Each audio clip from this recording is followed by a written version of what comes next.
so golden. Galera do PIB de Odilon Braveza, vou falar aqui um pouco sobre cartografia. Primeiramente, queria dar uma noção para vocês de como deve ser vista a cartografia. Imaginem que vocês estão querendo aprender um idioma novo. Ninguém consegue aprender nada de um idioma novo se você não tiver a noção básica das palavras que são utilizadas. Então, nessa aula eu quero dar uma noção básica de cartografia para que vocês consigam ler os mapas que vocês enfrentem aí nas provas de vocês. O que eu queria abordar com vocês era a questão das linhas imaginárias. As linhas imaginárias são divididas em paralelos e meridianos.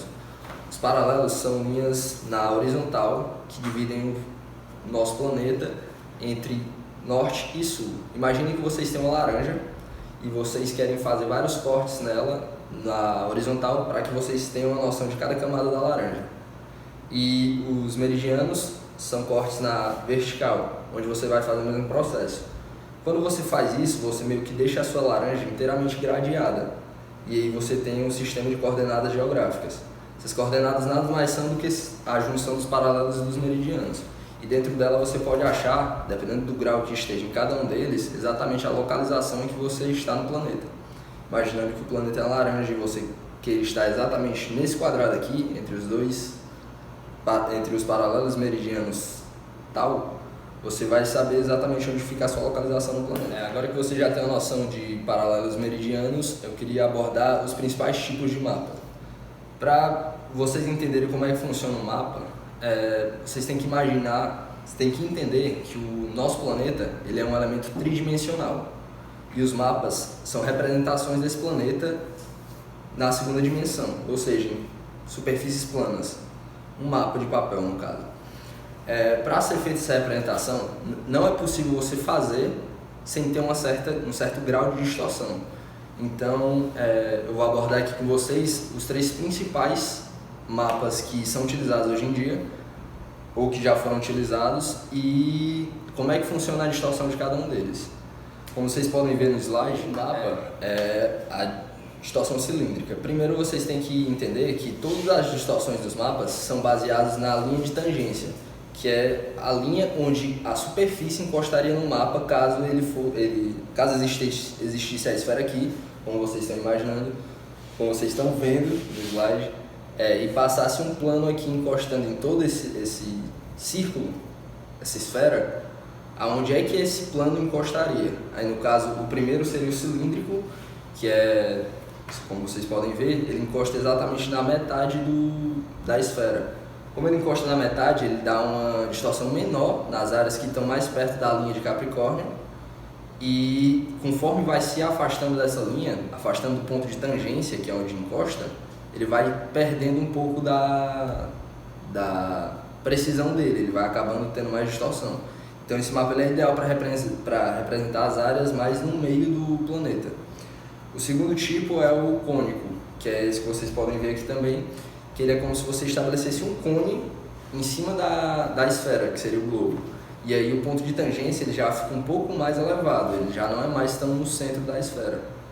E é ideal para representar com mais exatidão também essa superfície. A terceira projeção é a azimutal, que é a mais utilizada hoje. Como tem esse grande problema, essa grande problemática da distorção, a azimutal ela pensou diferente. Ela não pensa mais numa linha de tangência passando pela esfera. Ela pensa em você projetar os paralelos e os meridianos do plano, fazendo cálculos para que eles fiquem equiparados no plano bidimensional, na folha de papel no caso. Vocês vão ver a seguir que inclusive os mapas desse tipo eles já são meio que arredondados no formato assimilar com os 3 principais modelos utilizados atualmente e no decorrer da história são o primeiro, o Mercator, feito num estilo mais eurocêntrico, que é um mapa em que ele, na época das grandes navegações, onde a Europa era basicamente o centro do universo, ele baseia-se muito pela Europa sendo o centro de tudo. Então você pode ver que a representação da Europa fica enorme no mapa e todos os outros países ficam bem pequenos. O segundo, que é o de Peters, ele já pega uma representação mais fiel à questão de proporções de tamanho. Aí você já pode ver um destaque bem maior nos países da América Latina, por exemplo. O nosso continente fica mais equiparado dentro do mapa. E o terceiro é o de Robinson, que hoje em dia é o mais utilizado, que ele já pega um pouco da referência da projeção azimutal e já aplica no mapa, já usando as coordenadas como base para expressar o mapa no plano bidimensional, como vocês podem ver aqui no mapa. Agora a gente vai ver um exemplo de cada um dos mapas, galera. Aqui o primeiro é o de Mercator, como eu tinha explicado, eurocêntrico. Vocês podem ver que a Europa está enorme no mapa e os continentes africano e América do Sul, vocês podem ver que ficam bem reduzidos. Até a própria América do Norte também não tem a sua representação tão fiel.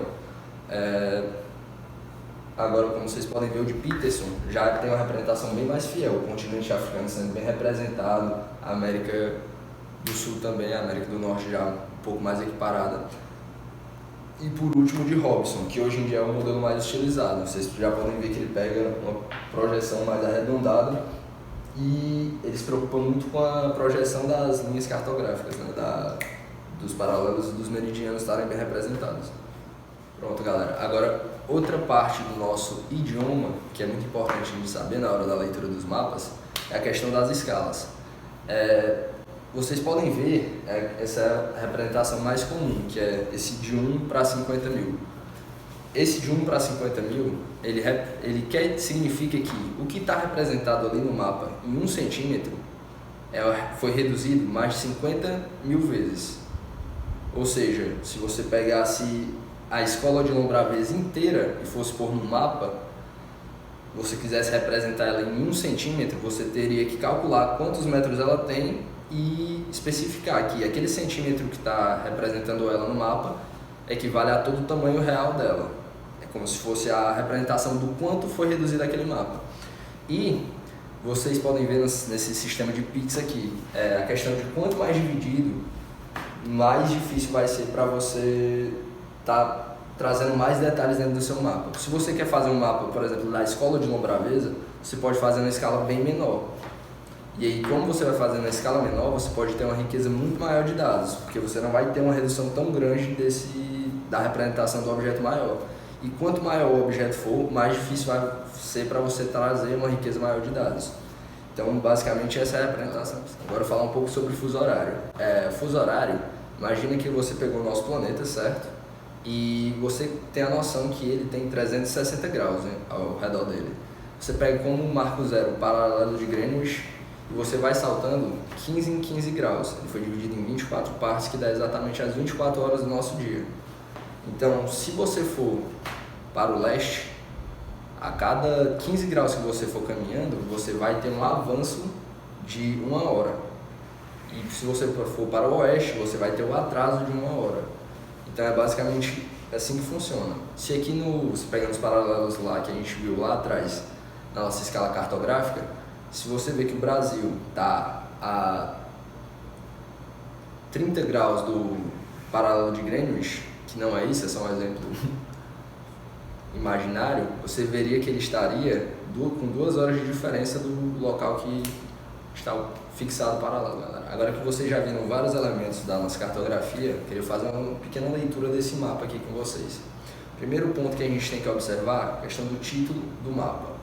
Participação da população urbana no total. O que a gente entende por isso? A gente está tendo aqui uma mensuração do quanto tem de população urbana distribuída no Brasil. Aí você já observa o que está sendo observado no mapa. Não é mais uma escala global. O mapa que a gente está trabalhando já é só dentro do nosso país.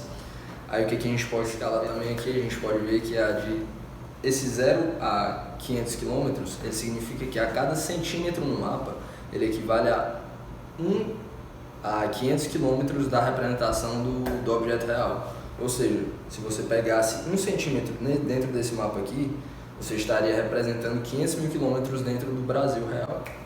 A outra parte muito importante é a questão da legenda. A legenda do mapa ela vai trazer basicamente todas as informações que a gente precisa saber para ler o mapa. No caso aqui você pode ver que tem uma diferenciação de cor dos estados representados dentro do mapa e a gente pode ver o grau de participação urbana dentro de cada cor que é representada. Então, dentro disso, a gente consegue ter pequenas observações de que a região sudeste, por exemplo, tem uma participação urbana muito melhor do que as demais do mapa. E a gente pode tirar várias conclusões disso. Então, acho que já dá para ter uma noção de uma leitura. E galera, então essa foi a nossa aula de cartografia, espero que tenham gostado e que tenham entendido tudo. Qualquer coisa vocês jogam aí nos comentários e não deixem de clicar no sininho e se inscrever no canal. Eu sei que tá bugado.